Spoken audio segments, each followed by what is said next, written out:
ಈಶ್ವರ ಬಂದರೆ ಗಂಡಾಂತರ. ಶ್ರೀನಿವಾಸನವ್ರೆ, ಏನ್ ಮೈಗೆ ಹುಷಾರಿಲ್ವಾ?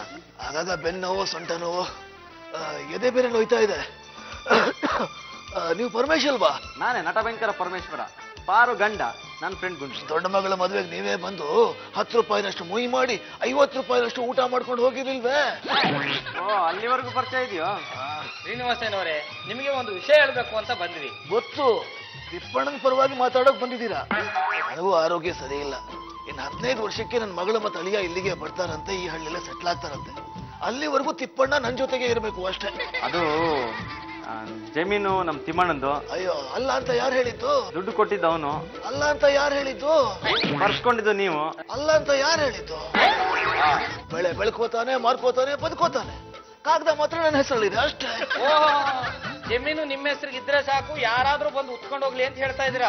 ನೋಡಿ ಸ್ವಾಮಿ, ಈಗಿನ ಕಾಲದಲ್ಲಿ ಪತ್ರ ತುಂಬಾನೇ ಮುಖ್ಯ. ನಾಳೆ ದಿನ ನೀವು ಗೊಟ್ಟಕ್ಕಂದ್ರೆ ಆ ಆಸ್ತಿ ಎಲ್ಲ ನಿಮ್ ಮಗಳಿಗೆ ಹೋಗುತ್ತೆ, ತಿಮ್ಮಣ್ಣನ್ಗೆ ಏನು ಸಿಗೋದಿಲ್ಲ. ನನ್ನನ್ನು ನೋಡ್ಕೊಳಕ್ಕೆ ಯಾರಾದ್ರೂ ಒಬ್ರು ಬೇಕಲ್ಲ. ನೋಡಿ ಶ್ರೀನಿವಾಸನವರೇ, ನಾವು ಹೇಳ್ತಾ ಇರೋದು 15 ವರ್ಷ ಕಾಯಕ್ಕಾಗಲ್ಲ ಅಂತ. 15 ವರ್ಷ ಆದ್ಮೇಲೆ ಈ ತಿಪ್ಪಣ್ಣನ ಜಮೀನ್ ಪತ್ರ ನಾನು ವಾಪಸ್ ಕೊಡೋದು ಅಷ್ಟೇ. ನಮಸ್ಕಾರ ಶ್ರೀನಿವಾಸ ರಾಯರಿಗೆ. ನಮಸ್ಕಾರ ಡಾಕ್ಟ್ರೆ. ನೀವು ಬರ್ತೀರಂತ ಗೊತ್ತಿತ್ತು. ನನಗ್ ಬರ್ಬೇಕಾದ 2 ಲಕ್ಷ ರೂಪಾಯಿ ನಾನು ಬರ್ಲಿಲ್ಲ ಅಂದ್ರೆ ಇಲ್ಲಿ ಸ್ವಾಮಿ ಬರುತ್ತೆ. 2 ಲಕ್ಷ ರೂಪಾಯಿ? ಯಾವ 2 ಲಕ್ಷ ರೂಪಾಯಿ? ಡಾಕ್ಟ್ರೆ, ಡಾಕ್ಟ್ರೆ, ಏನಾಯ್ತು? ಅಲ್ವಾ ಸ್ವಾಮಿ, ಬಾಕಿ. ತಮಾಷೆ ಹೇಳಿದೆ, ರಿಯಾಕ್ಷನ್ ತುಂಬಾ ಚೆನ್ನಾಗಿ ಕೊಡ್ತೀರಾ. ಡಾಕ್ಟ್ರೆ, 2 ಲಕ್ಷ ರೂಪಾಯಿ ನಿಮ್ಗೂ ದೊಡ್ಡದಲ್ಲ, ನನಗೂ ದೊಡ್ಡದಲ್ಲ. ನಾನ್ ನಿಮ್ ದುಡ್ಡು ನಿಮ್ಗೆ ವಾಪಸ್ ಕೊಟ್ಟೆ ಅಂತಾನೆ ಇಟ್ಕೊಳ್ಳಿ. ನಾಳೆಯಿಂದ ನೀವು ನನ್ನ ನೋಡಕ್ ಬರ್ತೀರಾ ಇಲ್ವಲ್ಲ? ಆಮೇಲೆ ನನ್ನ ಕಾಯಿಲೆ ಗತಿ. ಅದಕ್ಕೆ ನೀವು ಆಗಾಗ ಬರ್ತಾ ಇರ್ಲಿ ಅಂತಾನೆ ಆ ದುಡ್ಡನ್ನ ಬಾಕಿ ಇಟ್ಕೊಂಡಿದ್ದೆ.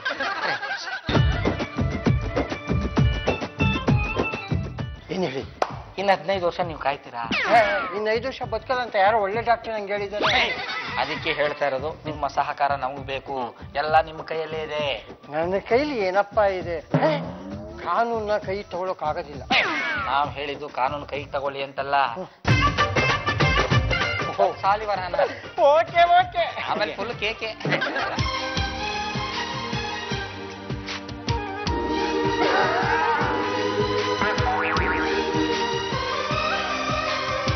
ಶ್ರೀನಿವಾಸನವರೇ,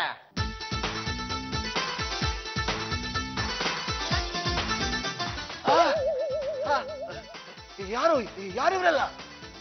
ನಾನು 3-in-1 ಡಾಕ್ಟ್ರು. ಸಿಕ್ಕಲ್ವೇ? ಆಯುರ್ವೇದ, ಹೋಮಿಯೋಪತಿ, ಅಲೋಪತಿ 3 ಫೇಲ್ ಆದ್ರೆ ಪೇಷಂಟ್ ತಿಥಿ. ನಿಮ್ಮನ್ನ ನೋಡಿದ್ರೆ 15-20 ವರ್ಷ ಜಾಸ್ತಿ ಆದ್ರ ತರ ಕಾಣಿಸ್ತಾ ಇದ್ದೀರಿ. ಹೌದು, ನೀವು ಮನೆಗೆ 15 ವರ್ಷ ಆಯ್ತಲ್ಲ. ನನ್ಗೇನು ಗೊತ್ತಾಗ್ತಿಲ್ವಲ್ಲ. ಅಯ್ಯೋ, ಕ್ಯಾಲೆಂಡರ್ ತೋರ್ಸಿದ್ವಿ, ಎಳ್ಳು ಬೆಲ್ಲ ಕೊಟ್ವಿ, ಇಷ್ಟೆಲ್ಲ ಆದ್ಮೇಲೆ ನಂಬ್ತಾ ಇಲ್ಲ ಅಂದ್ರೆ ಹೇಗೆ?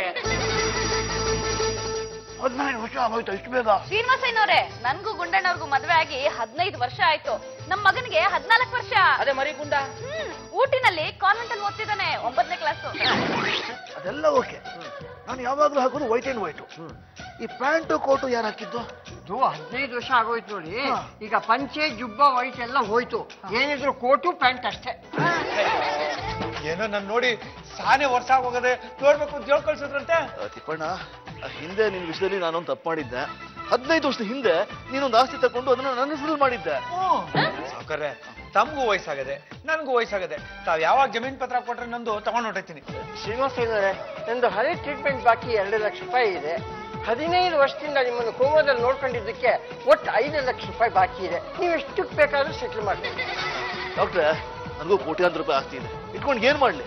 ಸರಿ, ನಿಮ್ ದುಡ್ಡು ಕೊಟ್ಬಿಡ್ತೀನಿ.